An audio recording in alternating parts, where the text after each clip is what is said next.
Hey guys, JimmyMedic here and welcome back to my channel. If you are new here, hi, my name is Kitnam. I'm a first year medical student studying at University Tunku Raman. In today's video, I'm going to share with you in deep on what is PTPTN and how much amount of education loan you can get by applying it, etc. For your info, I'm a year 2 medical student in the upcoming semester and I have missed out my first year education loan application in June 2020. Currently, I'm on the way applying it. So I will start my video with the facts of PTPTN, and if you guys want to skip to the part that talk about PTPTN loan amount, or you guys want to check eligibility to apply it, etc., I will leave the timestamp on the screen or in the description down below. Alright, without further ado, let's start our video today.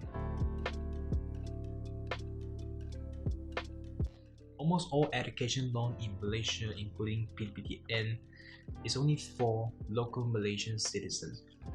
If you're a permanent resident in Malaysia or an international student that pursue your study in Malaysia, then I think you can just skip this video because this video is not for you. So what is PTPTN?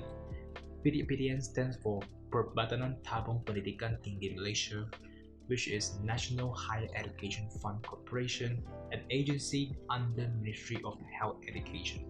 It is a government authority that provides study loan for full-time or part-time students that are pursuing their tertiary education, no matter you are in private or government, university or colleges in Malaysia. Why should Malaysian students consider PTPTN as their first choice? If you need any financial support for your studies, instead of applying for other education loan in Malaysia like Kojadi, Mara, MIED, PPBU, etc., is because the eligibility for PTPTN is the most flexible and the interest rate to repay after you graduate is the lowest, which is just 1%. And the coolest part you might never heard about is if you're able to repay your PTPTN loan amount within 1 year after graduation, the interest rate they will charge you 0%. Cool, right? For more comparison between different education loans in Malaysia, you can track the description in the link down below, or I will come up with a video in the future if you need it. There are three types of loan amount given by PTPTN authority, which is maximum, 75%, and 50%. That's solely based on your family income. Let's say if your parents are listed as Bandar Sara Hidup Rakyat or BSH in short form, you'll be given the maximum amount of loan. And the loan amount depends on what type of course you study and which university you're studying at.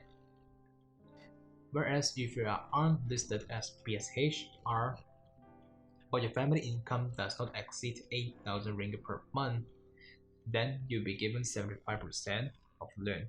But if your family income exceeds 8,000 ringgit per month, 50% will be given. If you want to check whether you or your parents are listed at PSHR, you can click on the link in the description down below.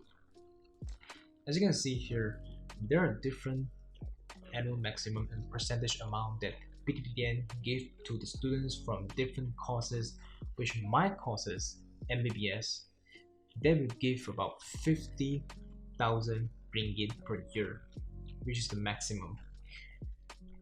So you have to take note that this is the maximum amount that they will provide for all the courses with the same course name across all PTPTN listed university or colleges in Malaysia. Taking my degree as an example, University Tunku Abdul Rahman cost students for about total of 260,150 ringgit in Malaysia throughout the 5 years medical studies. If divided by 5, which is about 52,030 ringgit per year. While if you are studying at International Medical University, IMU, it costs the students about 494,900 throughout the 5-year medical studies, which is about 98,980 ringgit per year. So, if you are able to apply maximum amount of PTPTN for a study in IMU, you will need to pay an additional cost of 48,980 ringgit per year by yourself. So take into your consideration while applying it. Alright, if you wish to apply for a PTPTN, there are 7 main eligibility for you to fulfill. First, you have to be a Malaysian citizen. Second, you have to be 45 years old or below. Third, you already have an offer to study at institution of higher learning, either public or private university, colleges, or polytechnic. Fourth, the part-time or full-time courses and the institution you're studying at has to be accredited by MQA. If you don't know, MQA is a Malaysian qualification agency that accredited academic program from educational institution in Malaysia. The institution accredited by MQA should be providing post-secondary or higher education and also facilitate the accreditation or articulation of qualification. You can check whether your institution or your courses has been accredited by MQA in their official website. Okay, back to the 5th criteria. You must achieve a minimum grade of 2.0 or 4.0 in the previous latest exam. And 6, the remaining period of your study should be more than a year.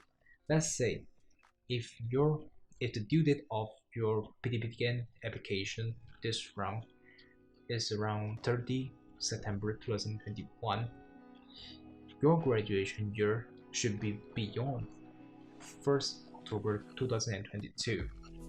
And 7, you should not have received other sponsorship, scholarship, or loans for your courses.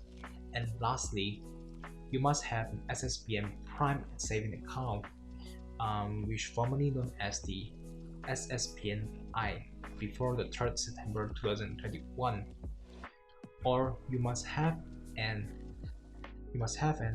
SSPN Plus account, which formerly known as the SSPNI Plus, such that both accounts will act as a bank account for your loan to be directly accredited into it once your application is being approved.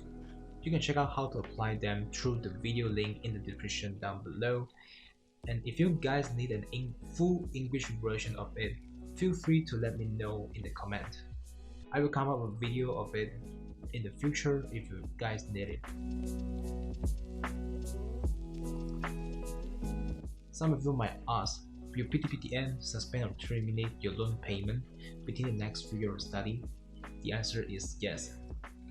PTPTN will suspend your loan payment for the next semester if you obtain a GPA less than 2.0 or you defer your studies.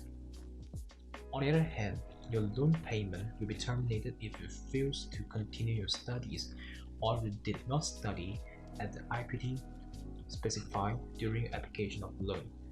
So, you are required to repay the amount of loan obtained from PTPTN for the duration of studies as specified in the loan agreement. If you wish to appeal to defer this payment or rescheduling it since you can't afford it, you can do so, but the appeal must be submitted to the PTPTN. Alright, that's it for this video. I hope you guys enjoyed. I hope you guys found it useful. If you guys wish to know exactly how to apply for a PTPTN, do check out my part 2 video, which will be released in a few weeks time, since the due date of application is around 30 September. In that video, I'm going to show and guide you step by step on the full process of applying PTPTN, including online details filling, print out and fill all necessary documents to be printed, how to repay PTPN after your graduation, etc. etc. So do make sure to subscribe to my channel so that you won't miss out. If you guys have any question regarding this video, do leave it in the comment. I love to read comments and reply them. Lastly, if you guys enjoy this video, please give a thumbs up on the video as a support to see more content for me in the future. Otherwise, I will catch you in the next one.